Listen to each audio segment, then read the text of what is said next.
Imagine stepping onto the America's Got Talent stage at just 13 years old. Thousands of people are watching, the crowd is standing, and all eyes are fixed on Simon Cowell. He isn't applauding, but he doesn't need to. When Simon appears genuinely stunned, leans back, and looks as though he has just witnessed something extraordinary, you know the performer has done something special. That was exactly what happened when Courtney Hadwin appeared on the show in 2018. At only 13, she stunned everyone with a voice far more powerful and mature than anyone expected. Simon quickly recognized her potential, and with major industry backing behind her, Courtney appeared destined for a huge career. But the story didn't unfold the way everyone imagined. The fame, attention, and opportunities eventually seemed to disappear. So what happened to the young singer who once had the world watching? Today, we're exploring Courtney Hadwin's remarkable rise, difficult years, and unexpected return. Where is she now? Let's find out. Courtney Hadwin was born on July 6, 2004, and grew up in Heselden, a former mining village near Hartlepool in County Durham, England. She was raised by her parents, Paul and Anne-Marie, alongside her younger siblings, Paul and Melissa. Music became part of Courtney's life from an early age. She started singing around the house as a child before becoming interested in musical theater and experimenting with cover songs. But her ambitions became more serious after she watched Connie Talbot compete on Britain's Got Talent. Seeing another young singer succeed on television convinced Courtney that performing could become more than just a hobby. Courtney has said that she began singing properly when she was around 9 or 10 years old. By the age of 11, while attending Heselden Primary School and later the Academy at Shotton Hall, she was already performing publicly. During a lunchtime open mic, she sang "Say Something" by A Great Big World and Christina Aguilera. Someone recorded the performance and uploaded it to Facebook, where it quickly attracted local attention. Her classmates were shocked by how powerful her voice was and encouraged her to pursue singing more seriously. Courtney already loved performing and writing songs, so she was more than willing to follow that advice.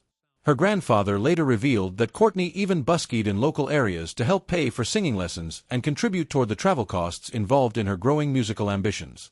She took lessons at several local academies, including Shotton Hall Theatre School, Peanuts Masterclasses, Kate Sir School of Music, and Vocal Ovation by Julie Miles.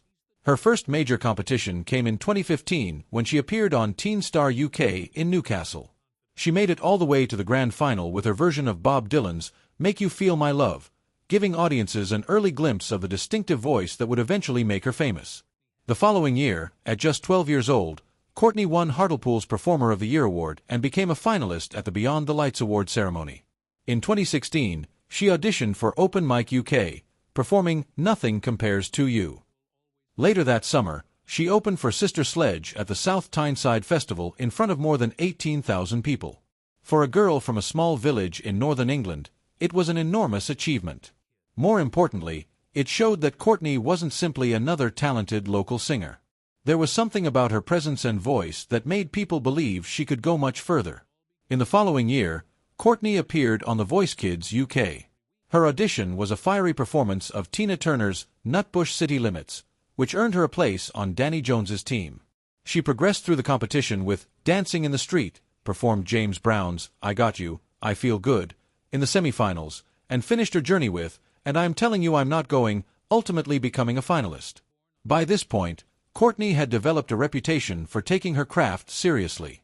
She practiced vocal exercises regularly and had been receiving lessons since she was around 11. Years of open mics, competitions, theater training, and live performances had helped create the powerful performer audiences would eventually see on American television. Her family played a major role in making those opportunities possible. Courtney's mother recognized her unusual talent, while her father took on extra work, including delivering pizzas, to help cover travel expenses and petrol costs. The family supported Courtney as she traveled around the Northeast for auditions, lessons, and performances. When she eventually appeared on The Voice Kids UK and America's Got Talent, the family made major sacrifices to remain by her side. Her father even traveled back and forth while Courtney continued her education. Throughout the sudden attention, television appearances, and record deals, her family remained an important source of stability. They helped keep her connected to the girl she had been before the fame arrived. By early 2018, Courtney had built enough momentum to attract the attention of America's Got Talent producers. Rather than pursuing the American show simply because of a family decision, she was reportedly approached after producers began looking for international talent. For Courtney, it became the opportunity that would completely change her life. She had spent years performing in small venues and competitions around northern England. Now, she was about to walk onto one of the biggest stages in the world. At 13, Courtney appeared on the America's Got Talent stage looking like a nervous and somewhat shy schoolgirl from County Durham. Nothing about her appearance suggested what was about to happen. Then the opening notes of Otis Redding's Hard to Handle began, and everything changed. Courtney transformed almost instantly. Her voice was gritty, raspy, powerful, and unbelievably mature for someone her age. The shy teenager who had walked onto the stage seemed to disappear, replaced by a fearless performer filled with energy and confidence. The audience could hardly believe what they were hearing. How could someone so young possess a voice that sounded as though it belonged to a seasoned blues rock performer? Even Simon Cowell, famous for maintaining his composure, looked completely stunned. His reaction became one of the most memorable moments of the audition when he described Courtney as a shy little girl who suddenly sang like a lion. Howie Mandel was so impressed that he pressed the golden buzzer, sending Courtney directly into the live shows. He described her voice as belonging to another era and compared her powerful style to Janis Joplin. The performance quickly spread online, turning Courtney into an international sensation almost overnight. Her audition eventually accumulated hundreds of millions of views, and fans began describing the 13-year-old as a once-in-a-generation performer. Courtney continued through the competition, reaching the quarterfinals, semifinals, and eventually the finals. Each performance reinforced the same impression. This wasn't an ordinary child singer. She had the stage presence, vocal power, and intensity of someone far older. Although she ultimately finished in 6th place, the result hardly mattered compared with what AGT had given her. The show introduced her to an enormous American audience and transformed her into a global name. She returned to the AGT franchise in 2019 for the Champions, but by then, her career had already taken a major turn. Shortly after the 2018 live shows ended, Courtney signed with Psycho Music in partnership with Arista Records. Suddenly, the 13-year-old from County Durham was no longer simply a talented contestant. She was now being positioned as a professional recording artist. The attention came quickly. Courtney's audition appeared on television programs and news segments around the world. Headlines described her as the next Janis Joplin, a British soul sensation, and a teenager who sang like a legend. The transformation was almost immediate. One moment she was a schoolgirl performing locally. The next, she was being watched and discussed by audiences across the United States and United Kingdom. Then came the record deal. In December, at only 14, Courtney signed a long-term recording and publishing agreement with Psycho Music in partnership with Arista Records. At the time, she described the opportunity as a dream come true. She was excited about recording original music and hoped to remain true to herself and the kind of music she loved. But behind the excitement was a reality that would become increasingly difficult to handle. Courtney was still a teenager who was learning about herself and developing as an artist. Suddenly, she was expected to create professional music, attend interviews, make promotional appearances, travel between countries, and operate inside an industry designed primarily for adults. The expectations were enormous. She had to deliver performances, maintain energy, participate in recording sessions, and continue meeting the demands of an increasingly busy career. The industry also began shaping how people viewed Courtney. Executives and producers were developing her sound, appearance, and stage identity. The constant comparisons to Janis Joplin helped create a recognizable image, but they could also become restrictive. Courtney was trying to discover who she was as an artist while other people were already trying to decide what she should become. At 14, she entered writing and recording sessions with producers, songwriters, and managers who were guiding her toward a polished pop soul sound. The problem was that Courtney was still developing artistically. She later spoke about how people around her had opinions about what she should sound like and who she should be. The more time she spent inside the industry, the more difficult it became to separate her own artistic instincts from everyone else's expectations. Her schedule also became exhausting. She traveled between the United Kingdom and the United States, recorded new material, participated in promotional activities, and was expected to remain ready for the media. For a teenager who was still living at home and continuing her education, the experience could easily become overwhelming. From the outside, everything looked exciting. Fans were praising her, critics admired her energy, and producers saw enormous potential. But underneath that attention, Courtney was beginning to struggle with feeling in control of her own career. The industry continued to celebrate her raw talent. Writers praised her stage presence and gritty vocals, while producers described her as a force of nature. Yet behind the scenes, Courtney reportedly felt increasingly uncomfortable with being directed towards songs, sounds, and themes that didn't always feel authentic to her. Eventually, a difficult question began to emerge in her mind. Was this really who she was, or was she becoming the person everyone else wanted her to be? The fame had arrived far too quickly. The world saw a future superstar, but Courtney was still a young teenager trying to understand herself. The gap between those two realities became increasingly difficult to ignore. Fame can be exciting, but for someone who is barely into their teenage years, the music industry can also become overwhelming. Courtney didn't necessarily hate the opportunities she had been given. She had worked incredibly hard for them. But the speed at which everything happened made the experience difficult to manage. After joining Psycho and Arista, her life became filled with deadlines, meetings, travel, and recording sessions. Instead of simply writing music because she enjoyed it, she was now part of a system focused on producing professional records. The creative freedom she had once enjoyed began to feel more limited. At 14, she was expected to participate in back-to-back sessions and create polished pop-soul songs within demanding schedules. Her days could involve meetings in the UK followed by long flights to American studios. Once there, she would work with different producers and songwriters who brought their own ideas about beats, hooks, themes, and musical direction. People around her were constantly telling her who she should be. That feeling became increasingly important as she worked through collaborative writing sessions. She began feeling disconnected from some of the material she was recording because it didn't always reflect the gritty and emotional style that had originally made her stand out. She was still figuring out her artistic identity, yet she was already being encouraged to fit into a particular sound. The conflict gradually affected her confidence. Something that had once brought her happiness was becoming increasingly stressful. Her voice may have sounded mature, but emotionally and personally, she was still a teenager. The pressure began taking its toll. Courtney spoke about feeling overwhelmed during the period when she had to perform regularly and maintain the energy expected from a major television performer. Even with support from fans and Howie Mandel, the internal pressure remained.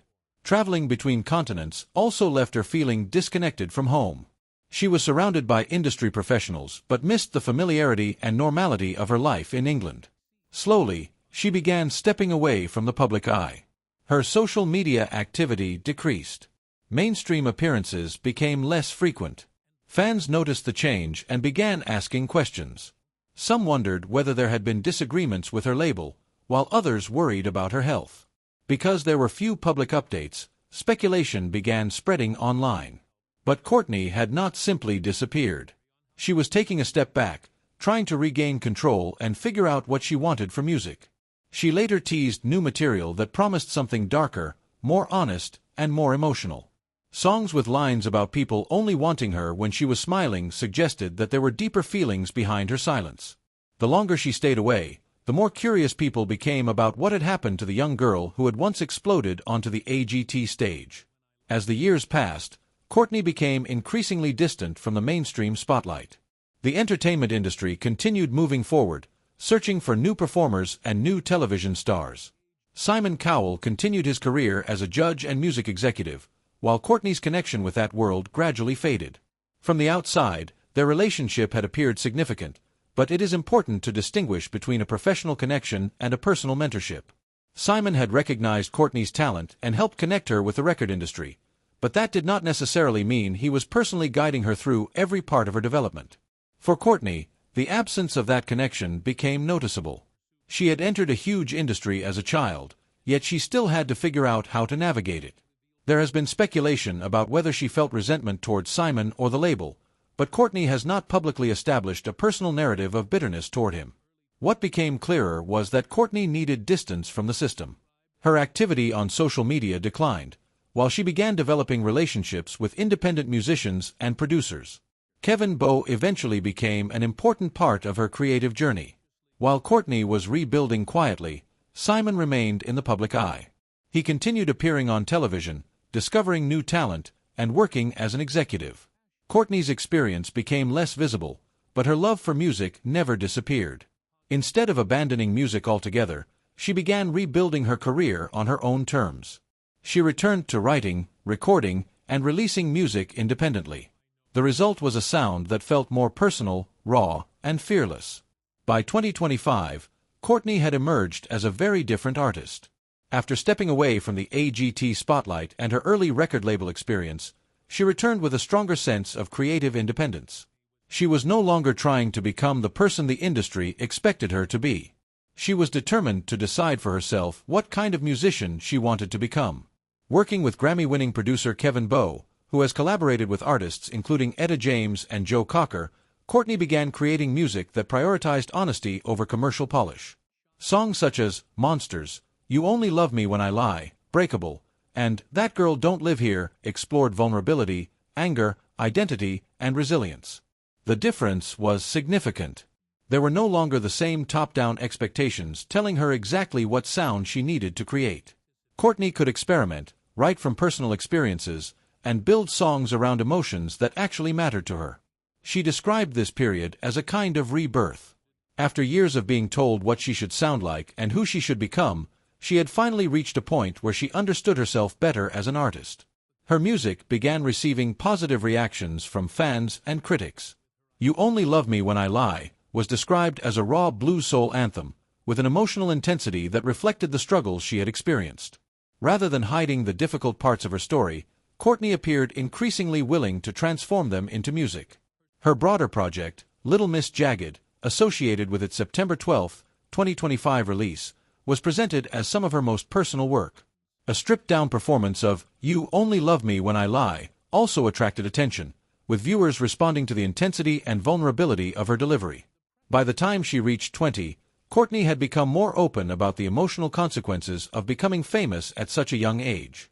She spoke about burnout, pressure, and the feeling of losing control over her own career. More importantly, she began describing the process of reclaiming her identity. Her performances now appeared to come from a different place. She wasn't simply trying to impress an audience anymore. She was trying to connect with them. The goal had shifted from chasing applause to telling her story honestly. And then there was Simon Cowell.